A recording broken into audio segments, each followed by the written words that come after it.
Hi friends, मुझे उम्मीद है कि आप लोग अच्छे होंगे। आज मैं फिर आप लोग के लिए कोऑर्डिनेट ज्योमेट्री यानी निर्देशांक ज्यामिति वाला चैप्टर लेकर आया हूं दोस्तों।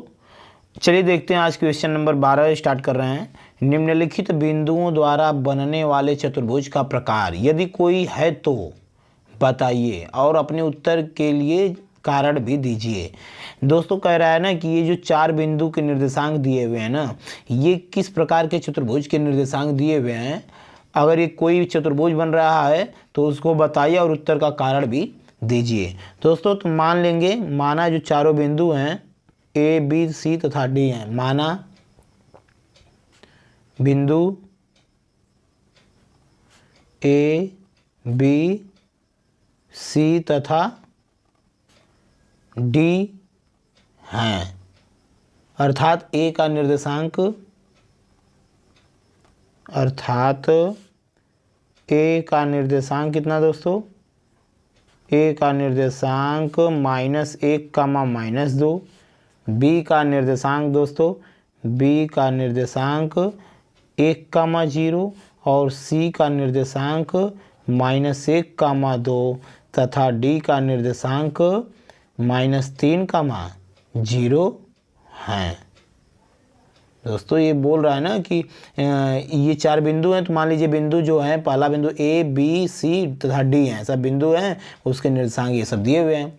तो ये अब ये इन चारों बिंदुओं से क्या बन रहा है, एक चतुर्भुज बन रहा है दोस्तों। तो चतुर्भुज बन रहा है तो आपको ये बताना है कि जो चतुर्भुज बन रहा है वो किस प्रकार का चतुर्भुज बन रहा है। यानी जैसे मान लीजिए इस चतुर्भुज बनता अगर, तो इस चतुर्भुज में 4 शीर्ष होते हैं, पहला ए, दूसरा का बी, फिर सी और डी। इसका निर्देशांक दे रखा है -1, -2 और बी का दिया हुआ है 1, 0, सी का दिया हुआ है -1, 2 और डी का दिया हुआ है -3, 0। तो ये बताना है कि किस प्रकार का चतुर्भुज है। तो कहने का मतलब चलिए निकाल लेते हैं, ए बी के बीच की दूरी, फिर बी सी के बीच की दूरी, सी डी के बीच की दूरी, अगर ए डी के बीच की दूरी। यदि दोस्तों चारों भुजाओं के बीच की दूरी बराबर हो जाएगी तो ये वर्ग हो सकता है और समचतुर्भुज भी हो सकता है। तो दोनों में डिफरेंस करने के लिए उनके विकर्णों के बीच की दूरी निकालेंगे। यदि विकर्ण के बीच की दूरी बराबर हो जाएगी तो पक्का वो वर्ग हो जाएगा, या फिर उनके विकर्ण की दूरी अगर अलग अलग आती है तो समचतुर्भुज हो सकता है, या फिर आमने सामने एक भुजा अगर बराबर हो तो आयत हो सकता है। तो बस यही आपको चेक करके बताना है। चलिए तो ए बी के बीच की दूरी सर्वप्रथम निकाल लेते हैं हम लोग। लिखेंगे ए बी के बीच की दूरी। तो ए बी के बीच की दूरी दोस्तों, दो बिंदु हैं, दोनों बिंदुओं के बीच की दूरी वाला फार्मूला वहीं लगाएंगे हम लोग। x1 - x2 का whole square plus y1 - y2 का होल स्क्वायर। x1 क्या है -1 -x2 1 प्लस y1 क्या है -2 y2 0 का होल स्क्वायर हो गया दोस्तों। तो -1 -2 का स्क्वायर और 2 का ये भी स्क्वायर हो जाएगा, क्योंकि 0 घटाएंगे तो कोई फर्क नहीं पड़ेगा। तो माइनस का स्क्वायर दोस्तों प्लस हो जाता है, तो 2 का स्क्वायर 4, फिर 2 का स्क्वायर 4, तो 4 4 हो जाएगा 8। तो कड़ी में हो गया 8 दोस्तों। तो कड़ी में 8 का मान होता है 2 दूना 4 दूना 8, यानी 2 कड़ी में 2 इकाई हो गया दोस्तों। ये ए बी के बीच की दूरी आ गई 2 कड़ी में 2 इकाई दोस्तों। इसी प्रकार अब बी सी के बीच की दूरी निकाल लेते हैं हम लोग। अब लिखेंगे बी सी के बीच की दूरी। चलिए अब बी सी के बीच की दूरी निकाल लेते हैं हम लोग। लिखेंगे बी सी के बीच की दूरी। अब बी सी के बीच की दूरी, तो बी सी के बीच की दूरी फार्मूला वहीं रहेगा, x1 - x2 का whole square plus y1 - y2 का होल स्क्वायर। तो देखिए बी और सी, तो x1 का मान कितना है दोस्तों, x1 का मान 1 है, x2 का मान -1, तो माइनस माइनस प्लस हो जाएगा। फिर y1 का मान है 0 माइनस y2 का मान है 2, 0 - 2 का होल स्क्वायर हो जाएगा। फिर 1 1 2 2 का स्क्वायर, फिर प्लस 0 में से 2 घटेगा तो -2, 2 का 1 स्क्वायर, 2 का स्क्वायर दोस्तों हो जाएगा 4, ये माइनस का भी स्क्वायर क्या हो जाएगा प्लस 4 4 8 हो जाएगा। कड़ी में 8 आ गया दोस्तों, तो कड़ी में 8 की वैल्यू 2 कड़ी में 2 इकाई हो गया दोस्तों। ये BC के बीच की दूरी भी 2 कड़ी में 2 इकाई आ गया। अब दोस्तों हम लोग निकाल लेते हैं किसके बीच की दूरी, सी डी, बी सी के बाद अब क्या, सी डी के बीच की दूरी, फिर डी ए के बीच की दूरी निकालेंगे। तो चलिए सी डी के बीच की दूरी निकाल लेते हैं, इधर साइड में एक तरफ निकाल लेते हैं हम लोग। लिखेंगे अब सी डी के बीच की दूरी, तो सी डी के बीच की दूरी वाला फार्मूला लगा लीजिए दोस्तों। तो सी डी वही x1 माइनस x2 का whole square plus y1 minus y2 का होल स्क्वायर। बस सी में आप देखिए x1 क्या है, -1 है, x2 क्या है, -3 है। तो -1 -3, तो माइनस माइनस क्या हो जाएगा, +3। फिर y1 क्या है, y1 दिया हुआ है 2 और y2 दिया हुआ है 0, यानी 2 माइनस 0 का होल स्क्वायर। 3 में से 1 घटेगा, आएगा 2, 2 का स्क्वायर, ये भी 2 में से 0 घटेगा, आएगा 2, 2 का स्क्वायर, यानी 2 का स्क्वायर ये 4, ये भी 2 का स्क्वायर 4, 4 4 8 हो गया दोस्तों। तो कड़ी में 8 की वैल्यू हम जान रहे हैं कि 2 कड़ी में 2 इकाई आ रहा है, 2 कड़ी में 2 इकाई। दोस्तों आ गया सी डी के बीच की दूरी कितना आ गया, 2 कड़ी में 2 इकाई। इसी प्रकार दोस्तों अब लास्ट में हमारा बच रहा है, अभी एक भुजा और बच रही है, डी ए के बीच की दूरी। तो डी ए के बीच की दूरी दोस्तों हम लोग निकाल लेते हैं, के बीच की दूरी। तो डी ए के बीच की दूरी फार्मूला x1 माइनस x2 का whole square plus y1 minus y2 का होल स्क्वायर। बस दोस्तों इसी में रख दीजिए। तो डी और ए में देखेंगे तो x1 का मान -3, x2 का मान -1, तो माइनस माइनस +1 का होल स्क्वायर। फिर y1 का मान 0 माइनस y2 का मान -2, तो माइनस माइनस +2। 3 में से 1 घटेगा -2, फिर 2 का स्क्वायर, माइनस का स्क्वायर प्लस ये भी 2 का स्क्वायर 4, अंडर रूट में 4 4 कितना हो जाएगा 8। तो अंडर रूट में 8 की वैल्यू 2 कड़ी में 2 इकाई आ गया दोस्तों। आप देख रहे हैं कि ए बी के बीच की दूरी बराबर बी सी के बीच की दूरी बराबर सी डी के बीच की दूरी बराबर डी ए के बीच की दूरी, सभी भुजाओं के बीच की दूरी बराबर आ गया। तो दोस्तों ये या तो ये वर्ग होगा या तो समचतुर्भुज होगा, क्योंकि हम जानते हैं कि वर्ग में भी चारों भुजाएं बराबर होती हैं और समचतुर्भुज में भी होती हैं। तो अब इन दोनों में अंतर क्लियरफाई करने के लिए दोस्तों इनके बिकड़ की लंबाई निकालेंगे, यानी कहने का मतलब है ए सी के बीच की दूरी बराबर अगर हो जाएगी बी डी के बीच की दूरी तो ये पक्का वर्ग हो जाएगा, या ए सी के बीच की दूरी अगर बराबर नहीं आएगी बी डी के बीच की दूरी के तो ये समचतुर्भुज हो जाएगा। तो चलिए अब हम लोग निकाल लेते हैं ए सी के बीच की दूरी। अब ए सी के बीच की दूरी, तो दोस्तों ए सी के बीच की दूरी फार्मूला अंडर रूट में x1 माइनस x2 का whole square plus y1 minus y2 का होल स्क्वायर। तो x1 क्या है ए सी में, आप देख रहे हैं कि -1 है, x2 क्या है -1, तो माइनस माइनस +1 हो जाएगा। फिर y1 कितना है -2, y2 है 2। ए सी में हम देख रहे हैं दोस्तों, बस ये -1 और +1 कट के 0 हो जाएगा, 0 का स्क्वायर -2 तो -4 का स्क्वायर, यानी माइनस का स्क्वायर प्लस हो जाता है, ये 4 का स्क्वायर 16, 16 का वर्गमूल 4 आ जाएगा दोस्तों, ये आ जाएगा 4 इकाई, यानी बिकड़ ए सी के बीच की दूरी आ गया दोस्तों 4 इकाई। इसी प्रकार दोस्तों अब बी डी के बीच की दूरी हम लोग निकाल लेते हैं। बिकड़ पुनः बी डी के बीच की दूरी, तो बी डी के बीच की दूरी दोस्तों x1 माइनस x2 का whole square plus y1 minus y2 का होल स्क्वायर। तो बी डी में आप देखेंगे बिंदु बी और डी में, तो बी में x1 है 1, डी में x2 है -3, तो माइनस माइनस प्लस हो जाएगा। फिर y1 है 0 माइनस y2 कितना है 0 का होल स्क्वायर। तो दोस्तों 3 1 4, 4 का स्क्वायर हो जाएगा, 0 में 0 घटेगा 0, 4 का स्क्वायर वर्गमूल हो जाएगा 4, ये भी 4 इकाई आ गया दोस्तों। तो अब आप देख रहे हैं कि बिकड़ भी बराबर आ गए हैं, अतः उपरोक्त से स्पष्ट है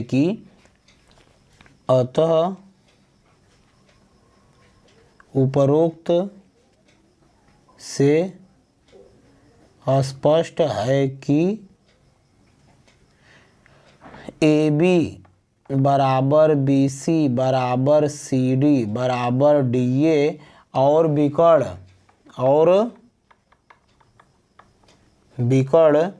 AC बराबर BD है। अतः ये जो बिंदु दिए हुए हैं वो किसके निर्देशांक दिए हुए हैं? वर्ग के शीर्ष के निर्देशांक हैं। अतः यह बिंदु एक वर्ग के शीर्ष हैं। दोस्तों ये हो गया आंसर, प्रूव हो गया रीजन के साथ। आई होप कि इतनी बात आप जरूर समझ गए होंगे दोस्तों। अब चलते हैं दोस्तों क्वेश्चन नंबर 12 का सेकेंड। अब दोस्तों जिस प्रकार 12वें का पहला क्वेश्चन में हमने बताया कि वर्ग किस प्रकार के बिंदु के निर्देशांक दिए हुए हैं, तो अब इसी प्रकार दूसरा वाला जो सवाल दिया हुआ है 12वें का, अब उसको ये जो बिंदु दिए हुए हैं ये भी चेक करके बताना है कि ये किसके निर्देशांक दिए हुए हैं, किस प्रकार का वर्ग है, किस प्रकार का चतुर्भुज है। तो दोस्तों हल में लिखेंगे माना दिए गए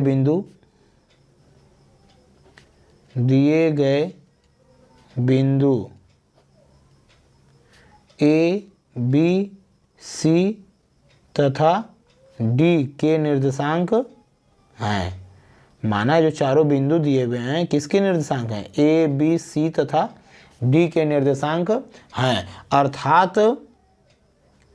अर्थात दोस्तों A का निर्देशांक हो गया -3, 5, B का निर्देशांक 3, 1, C का निर्देशांक 0, 3 और D का निर्देशांक बराबर -1, -4 है। दोस्तों मुझे उम्मीद है कि इतनी बात आप जरूर समझ रहे होंगे। बस दोस्तों अब बोल रहा है कि नहीं जो चारों बिंदु हुए हैं उनसे एक वर्ग मतलब एक चतुर्भुज बन रहा है। तो किस प्रकार का चतुर्भुज बन रहा है?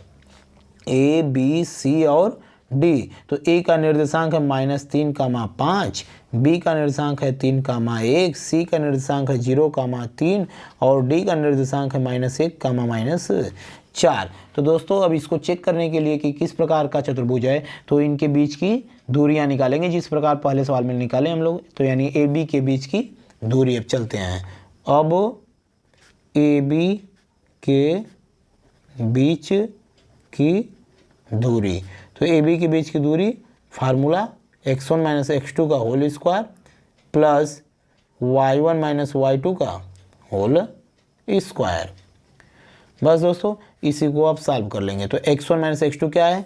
x1 है -3 माइनस x2 क्या है? 3 यानी -3 का होल स्क्वायर प्लस y1 है 5 माइनस y2 है 1 का होल स्क्वायर।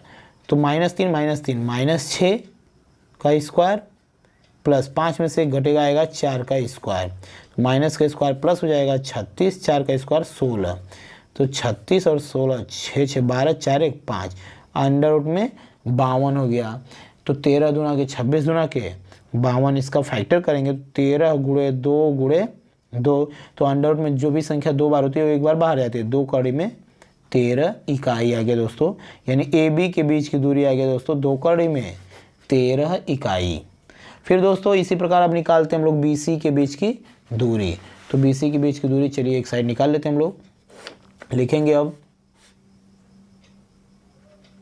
BC के बीच की दूरी। तो दूरी वाला फार्मूला आप लिख लेंगे x1 - x2 का होल स्क्वायर, y1 - y2 का होल स्क्वायर।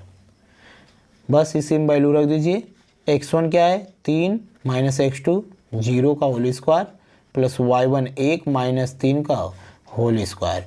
3 में से 0 घटेगा 3 का स्क्वायर, 1 में से 3 घटेगा तो -2 का स्क्वायर। तो 3 का स्क्वायर 9 माइनस का स्क्वायर प्लस 2 का स्क्वायर 4। तो 9 और 4 कड़ी में कितना आ गया? 13। तो दोस्तों 13 का तो कोई वर्ग होता मतलब वर्गमूल होता नहीं है, किसी संख्या का तो वर्ग है नहीं, यानी अंडर रूट में हो गया 13 इकाई। यानी BC के बीच की दूरी आ गया दोस्तों अंडर रूट में 13 इकाई। अब निकालते हैं हम लोग CD के बीच की दूरी। अब देखते हैं किस प्रकार का चतुर्भुज बन रहा है। तो CD के बीच की दूरी दोस्तों निकाल लीजिए। CD के बीच की दूरी, तो CD के बीच की दूरी फार्मूला यही रहेगा x1 - x2 का whole square plus y1 - y2 का होल स्क्वायर हो जाएगा दोस्तों। तो रख दीजिए इसी में। x1 क्या है सी में, आप देख रहे हैं कि सी में है 0 और डी में है -1, तो 0 माइनस माइनस +1 का होल स्क्वायर प्लस y1 क्या है 3 और y2 क्या है -4, यानी 3 -4 तो माइनस माइनस +4 का होल स्क्वायर। तो 1 का स्क्वायर प्लस 3 4 7 का स्क्वायर, यानी 1 का स्क्वायर हो जाएगा 1 और 7 का स्क्वायर हो जाएगा 49, यानी 49 1 50। तो अब आप जान गए दोस्तों कि 5 5 25 दूना 50, तो 5 कड़ी में 2 इकाई आ गया दोस्तों, 5 कड़ी में 2 इकाई, यानी सीढ़ी के बीच की दूरी 5 कड़ी में 2 इकाई आ गया दोस्तों। अब दोस्तों अब निकालते हैं डी ए के बीच की दूरी, के बीच की दूरी। तो डी ए के बीच की दूरी अंडर में x1 माइनस x2 का whole square plus y1 minus y2 का होल स्क्वायर। तो डी ए क्या है दोस्तों, आप देख रहे हैं डी का निर्देशांक x1 है, मतलब -1, x2 है -3, तो -1 और माइनस माइनस +3 हो जाएगा। तो -1 और माइनस माइनस +3 का होल स्क्वायर, फिर प्लस y1 कितना है दोस्तों, अब आप देख रहे हैं y1 -4 y2 5 है, तो यानी आपका हो जाएगा y1 है -4 y2 है 5, तो यानी -5 का होल स्क्वायर हो गया दोस्तों। यानी 3 में से 1 घटेगा 2 का स्क्वायर, ये -5 -4 -9 का स्क्वायर, 2 का स्क्वायर 4, 9 का स्क्वायर माइनस का स्क्वायर प्लस 9 का स्क्वायर 81, 81 4 85, तो 17 5 85, तो 50 वर्ग तो है नहीं, तो वर्गमूल निकल नहीं पाएगा, यानी अंडर में 85 इकाई आ गया दोस्तों। तो ये दोस्तों आप देख रहे हैं कि ए बी के बीच की दूरी नॉट इक्वल बी सी के बीच की दूरी, नॉट इक्वल सी डी के बीच की दूरी और नॉट इक्वल ए डी के बीच की दूरी, यानी आप देख रहे हैं कि किसी भी भुजा कोई भी भुजा के बराबर नहीं आ रहा है। तो इस प्रकार दोस्तों आप देख रहे हैं कि ये विषम बाहु चतुर्भुज है। ये कैसा चतुर्भुज है, विषम बाहु, यानी इस प्रकार का एक कोई चतुर्भुज नहीं है। अब दोस्तों इसका विकर्ण चेक कर लेते हैं, देख लेते हैं कि विकर्ण की क्या स्थिति है। तो AC के बीच की दूरी और BD के बीच की दूरी भी निकाल लेते हैं हम लोग। AC के बीच की दूरी, तो AC के बीच की दूरी दोस्तों अंडर में x1 माइनस x2 का whole square plus y1 minus y2 का होल स्क्वायर। तो A क्या दिया हुआ है, A का निर्देशांक -3 x2, C में दिया हुआ है 0, फिर y1 कितना दिया हुआ है 5 माइनस y2 कितना 3, बस इसको 3 का स्क्वायर 9, 5 में से 3 घटेगा 2, 2 का स्क्वायर 4, यानी अंडर रूट में आ गया 13। अंडर रूट में कितना आ गया 13 आ गया दोस्तों। AC के बीच की दूरी अंडर रूट में 13 इकाई। इसी प्रकार दोस्तों अब निकाल लेते हैं BD के बीच की दूरी। तो BD के भी बीच की दूरी निकाल लीजिए। BD के बीच की दूरी, तो BD के बीच की दूरी दोस्तों अंडर रूट में x1 माइनस x2 का whole square plus y1 minus y2 का होल स्क्वायर। तो BD में आप देखेंगे तो x1 कितना है 3 माइनस माइनस 1 प्लस 1 हो जाएगा, फिर y1 1 माइनस माइनस प्लस 1 हो जाएगा, यानी 3 1 4 4 का स्क्वायर 16, 4 1 5 5 का स्क्वायर 25, यानी 16 और 25 आ जाएगा 5 6 11, 3 1 4 अंडर रूट में 41 इकाई, यानी BD के बीच की दूरी अंडर रूट में आ गया 41 दोस्तों। तो अब आप देख रहे हैं कि उपरोक्त में AB बराबर not equal BC, not equal CD और नॉट इक्वल DA, और कोई भी विकर्ण एक दूसरे के बराबर नहीं है, अतः यह एक कोई चतुर्भुज नहीं बन रहा है दोस्तों, यह विषम बाहु चतुर्भुज है। तो आप इसको ऐसे भी लिख सकते हैं, उपरोक्त से स्पष्ट है, उपरोक्त से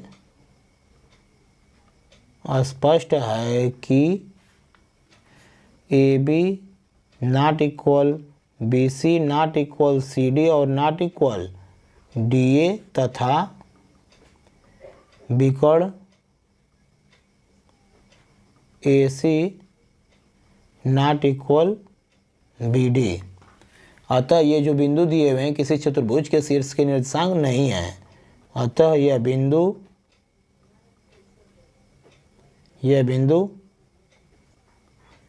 किसी चतुर्भुज के शीर्ष के निर्देशांक नहीं है, किसी भी चतुर्भुज के शीर्ष के निर्देशांक नहीं है, यानी शीर्ष नहीं है, नहीं है, अर्थात ABCD कोई भी चतुर्भुज नहीं है, अर्थात ABCD कोई भी चतुर्भुज नहीं है। तो दोस्तों अगर चतुर्भुज नहीं है तो ये क्या दिया हुआ है, किस बिंदु के निर्देशांक दिया हुआ है, तो अब आप देख रहे हैं दोस्तों कि यहाँ पर आया हुआ है मेरा एक सवाल में कि BC के बीच की दूरी आया हुआ है कितना, देखिए आप BC के बीच की दूरी आया हुआ कड़ी में 13, AB के बीच की दूरी आया 2 कड़ी में 13 और एक और आया है AC के बीच की दूरी यानी कड़ी में 13। तो अब आप BC के बीच की दूरी और AC के बीच की दूरी जोड़ेंगे तो इसके AB के बीच की दूरी के बराबर आएगा, यानी 2 कड़ी में 13 आएगा। देखिए आप देख रहे हैं BC के बीच की दूरी आया कड़ी में 13 और AC के भी बीच की दूरी आया कड़ी में 13, इन दोनों को जोड़ेंगे तो आएगा 2 कड़ी में 13। लेकिन AB के बीच की दूरी बराबर है BC के बीच की दूरी है धन AC के बीच की दूरी। आप देख रहे हैं कि दो भुजाओं के बीच की दूरी जोड़ने पर तीसरी भुजा के बीच की दूरी के क्या आ रहा है, बराबर आ रहा है। अतः ABC क्या है, एक संरेखी रेखा है, यानी ABC तथा D संरेख है, यानी एक ही रेखा में स्थित हैं, संरेख हैं। दोस्तों BC और AC जोड़ रहे हैं आप तो ये बराबर AB के बीच की दूरी आ रहा है, तो ABCD क्या है, एक संरेखा है। जैसे कहने का मतलब ABCD अगर इसी पर हैं तो B से लेके C तक, B से लेके C तक और A से लेकर C तक, A से लेकर C तक आप इन दोनों के बीच की दूरी जोड़ रहे हैं तो AB के बीच की क्या दूरी के बराबर आ रहा है। तो इस प्रकार ये ABC सभी क्या है, एक सीधी रेखा में हैं। दोस्तों ये तो मान लीजिए हमने चित्र बना दिया समझाने के लिए, यहाँ तक हो गया ये रियल आंसर। मुझे उम्मीद है दोस्तों कि आप मेरी बात जरूर समझ गए होंगे। यदि दोस्तों मुझे अगर कुछ आप सुझाव देना चाहते हैं तो कमेंट बॉक्स में सुझाव जरूर दे सकते हैं। यदि दोस्तों मेरा पढ़ाया हुआ आपको अच्छा लगता है तो लाइक कमेंट सब्सक्राइब जरूर करें, दोस्तों में शेयर करें। आज के लिए इतना ही, कल मिलते हैं नेक्स्ट सवाल के साथ। Thank you for watching this video.